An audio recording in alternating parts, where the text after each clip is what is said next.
Halo, apa kabar? Senang sekali Halo Indonesia bisa menyapa Anda di rumah hari ini. Ya, serangkaian informasi terkini dan inspiratif akan kami hadirkan selama 1 jam ke depan, antara lain Jakarta Barat endemis DBD.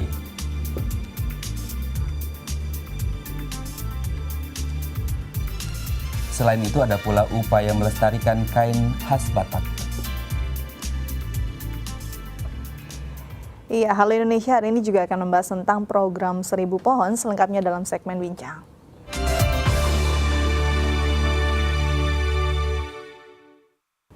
Memasuki musim penghujan di awal tahun 2016, angka penderita demam berdarah di Jakarta terus meningkat. Ya, di bulan Januari 2016 tercatat sudah 330 warga Jakarta yang menderita penyakit yang diakibatkan oleh nyamuk Aedes aegypti ini. Jumlah penderita demam berdarah dengue atau DBD di Jakarta terus meningkat. Peningkatan ini sudah terjadi sejak awal tahun 2016.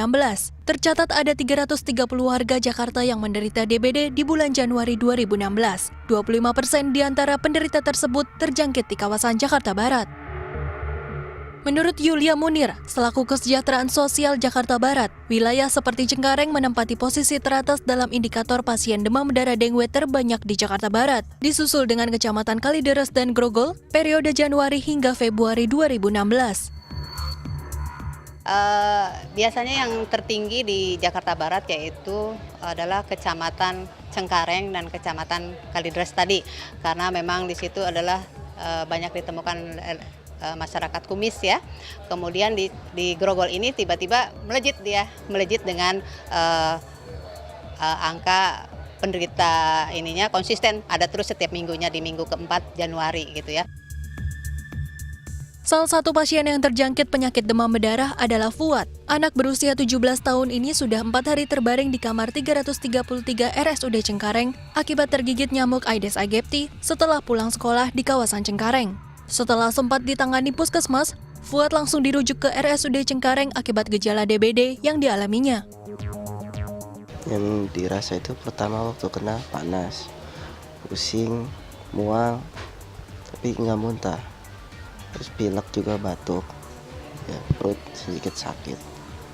Waktu itu ke puskesmas cek darah, katanya trombositnya turun. Kalau turun terus itu namanya demam berdarah kata dokternya. Agung Rusiana, selaku Kepala Pemasaran dan Informasi RSUD Cengkareng, menyampaikan tren penderita DBD sedang bergerak naik. Setidaknya terdapat 85 pasien DBD yang dirawat di RSUD Cengkareng pada bulan Januari 2016, sedangkan sampai minggu pertama di bulan Februari 2016 sudah ada 28 pasien. Ke-28 pasien tersebut terdiri dari 15 anak-anak dan 13 orang dewasa, yang sebagian besar berasal dari kawasan Kecamatan Cengkareng, Jakarta Barat. Itu saat ini ada 28 pasien. 28 pasien yang saat ini dirawat, terbagi di beberapa ruangan.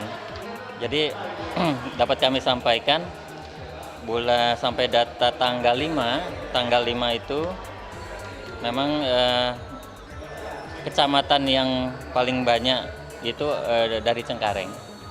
Kemudian sebanyak 12 pasien, Kalideres 11, Kembangan 3 dan Penjaringan 2. Peralihan musim kemarau ke musim penghujan di tahun 2016 ini membuat jentik nyamuk Aedes aegypti mulai merebak. Warga Jakarta diharapkan memperhatikan dan mewaspadai tempat penampungan air bersih, tempat jentik nyamuk Aedes aegypti tinggal, agar terhindar dari penyakit demam berdarah dengue. Dona Puspita, Budi Tomo, DAI TV. Jakarta, terutama di kawasan Jakarta Barat, membuat warga di bilangan Tanjung Duren, Jakarta Barat gotong royong melakukan pemberantasan sarang nyamuk. Ya, puluhan kader Jumantik, anggota Puskesmas serta jajaran Lurah dan Camat Grogol Petamburan turun tangan memeriksa kawasannya dan memantau rumah-rumah penduduk. Lebih dari 50 warga di RW 01 Tanjung Duren Selatan, Grogol Petamburan, Jakarta Barat melakukan pemberantasan sarang nyamuk bersama-sama. Hal ini dimotori oleh kader juru pemantau jentik atau Jumantik, anggota Puskesmas Kecamatan Grogol, serta pegawai kantor kelurahan dan Kecamatan Grogol Petamburan. Para jumantik mendatangi penampungan air di rumah-rumah warga untuk larvadisasi jika ditemukan jentik nyamuk pada penampungan air di rumah warga. Murniasi Hutapea, selaku Kepala Puskesmas Kecamatan Grogol Petamburan, menyampaikan hal ini dilakukan untuk memutus rantai perkembangan nyamuk Aedes aegypti. Kami melakukan larvasidasi. Larvasidasi itu adalah pemberian larvasida ke tempat-tempat penampungan air. Kemudian apabila kita temukan jentik, kita tetesin larvasida. Kegunaannya adalah kita harapkan jentik atau telur nyamuk yang ada menempel di dinding penampungan itu tidak menetas dan bisa mati, sehingga kita memutus rantai kehidupan nyamuk. Selama proses pemeriksaan penampungan air, warga diberikan edukasi untuk hidup dengan bersih dan selalu menutup tempat penampungan air. Melalui stiker awas DBD, warga juga diberikan motivasi agar konsisten hidup bersih.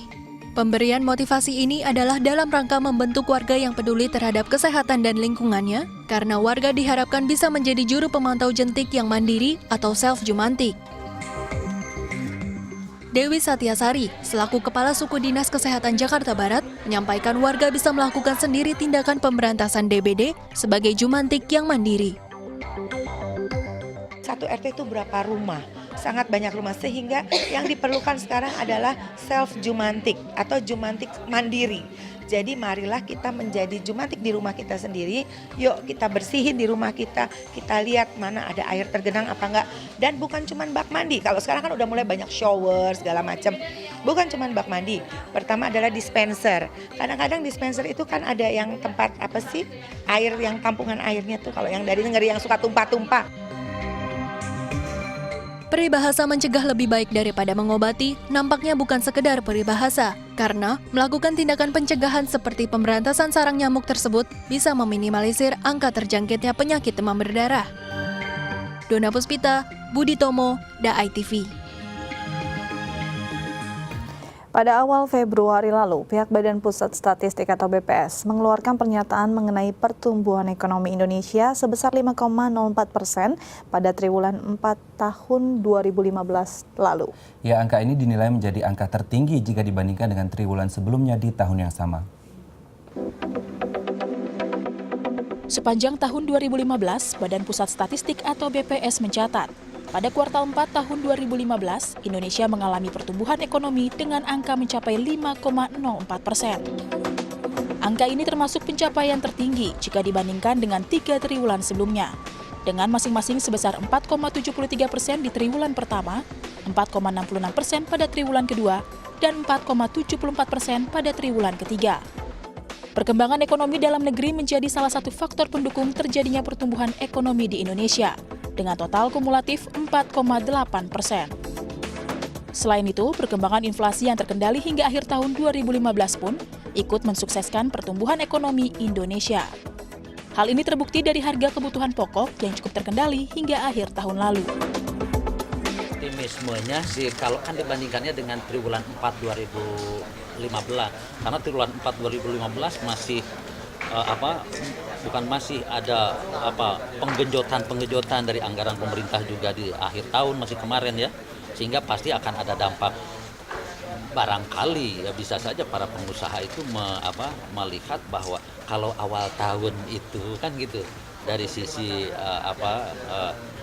persiapan pemerintah dalam penyerapan anggaran, dalam memulai kegiatan-kegiatan yang pembangunan fisik, juga mungkin melihatnya dari tahun-tahun sebelumnya, sehingga tingkat optimismenya agak sedikit ini. Tapi dari melihat indeksnya yang lebih dari 100, ini menunjukkan bahwa mereka masih menganggap bahwa ekonomi ini akan membaik, akan meningkat. Ekonomi Indonesia triwulan 4 tahun 2015 mengalami kontraksi sebanyak 1,83%. Dari sisi produksi, hal ini disebabkan oleh efek musiman pada lapangan usaha pertanian, kehutanan, dan perikanan, yang mengalami kontraksi 23,34%. Struktur ekonomi Indonesia pada tahun 2015 didominasi oleh kelompok provinsi di Pulau Jawa dan Sumatera, di mana Pulau Jawa dinilai memberikan kontribusi terbesar terhadap produk domestik bruto atau PDB, atas dasar harga berlaku yang mencapai 11.540,8 triliun rupiah. dan PDB per kapita mencapai 45,2 juta rupiah. Nova Monika, Rocky Sefriandi, DAI TV. Keanekaragaman warna batik dari berbagai wilayah di Indonesia ternyata dapat diperoleh dengan memanfaatkan berbagai tumbuhan dan berbagai tumbuhan organik lainnya. Ya, warna yang dihasilkan dari berbagai tumbuhan tersebut tidak kalah bagusnya dengan pewarna batik buatan yang marak digunakan saat ini. Lalu bagaimana produksi pewarna batik alami dapat bersaing di era perdagangan bebas ASEAN? Berikut liputannya. Indonesia adalah satu dari 9 negara Asia Tenggara lain yang menggagas Masyarakat Ekonomi ASEAN atau MEA. Salah satu produk unggulan Indonesia dalam MEA adalah batik warna alam. Sebab selain merupakan produk yang ramah lingkungan, batik warna alam berpeluang menjadi sektor usaha baru yang dapat menyerap tenaga kerja. Kalau kita membuat kelompok wirausaha baru, kemudian kita mencari sumber bahan baku dari luar, kan itu sama aja dengan merepotkan. Kita lihatlah yang ada di sekitar kita. Ternyata gerakan warna alam ini juga cukup bagus gitu ya. Aktif semua. Sampai 3 tahun lalu kita membuat Warlami, perkumpulan serat alam dan warna alam. Nah, ini akan memberikan keunikan pada produk kita. Misalnya Indonesia terkenal dengan indigo, warna biru dari batik. Batik warna alam adalah produk pakaian batik yang menggunakan pewarna kain dari tumbuhan atau bahan organik lainnya. Indonesia terkenal dengan produk warna alam berbahan indigo yang menghasilkan warna biru pekat dan tidak mudah luntur. Untuk menarik perhatian anak muda sebagai pasar potensial, salah satu produsen batik warna alam yang bertempat di Pamulang ini memproduksi batik motif modern yang lebih simpel dibandingkan batik motif klasik. Selain itu, mereka juga mendesain bentuk pakaiannya menjadi lebih kekinian, seperti membuat baju luaran yang dapat dipakai dalam berbagai suasana acara. Kita bikin motif-motif yang kekinian, yang lebih fresh, ya, lebih mudah dibikin. Kalau orang bilang itu batik anak SD ya biarin aja, tapi orang kan akan mengenal itu batik itu prosesnya gimana sih gitu kan. Nah tapi alhamdulillah dengan memperkenalkan motif-motif yang sederhana itu tadi ke anak-anak muda terutama, mereka lebih nyaman makainya. Mereka bisa pakai kemana aja, itu bisa ke mall. Selain produk baju luaran atau outer, kini rumah produksi milik Sancayarini juga memproduksi slayer, bandana, dan kain batik tradisional. Semuanya menggunakan bahan pewarna alami. Yeremia Tera, Denny Kristiawan, DAI TV. Ya, selanjutnya kami akan membahas tentang program 1000 Bambu. Tetap bersama kami di Halo Indonesia.